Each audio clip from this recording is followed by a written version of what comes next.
niveis, así que van a tocar pois individualmente, por parellas, e ao final van a intentar tocar todos juntos unha cousiña e nos tedes que axudar.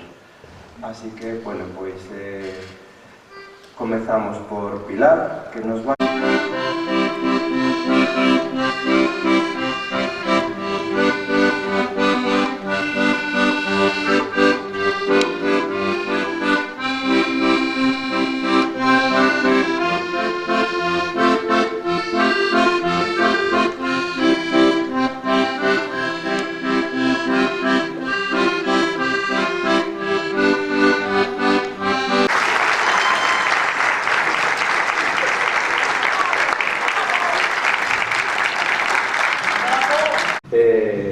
Bueno, pois é unha orquestra, así, este instrumento, e non é nada doado, ten moito mérito aprender a tocalo. Imos a continuar con Manuel, que nos vai tocar un valse que se chama Flores Silvestres.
boa tarde. Ahora vamos a actuar o grupo de cantareiras, que nos conocedes de estar moitas veces por aquí, xa non vou a presentar. Entonces van a empezar cantando a Muñeira Valadares e despois seguimos con pezas cantadas e tocadas, a Folia de Tenorio, a Muñeira de Dorindiña, a Rumbañeira, e despois vamos a acompañar unha peza Huida de Valadares que nos van a acompañar un grupo de gaitas.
pero en setembro, porque aquí Santi dixo hasta ano que ven, pero é hasta setembro. E chamo aquí a este palco, por si non se enterou, o responsable parte de cultura, Ángel.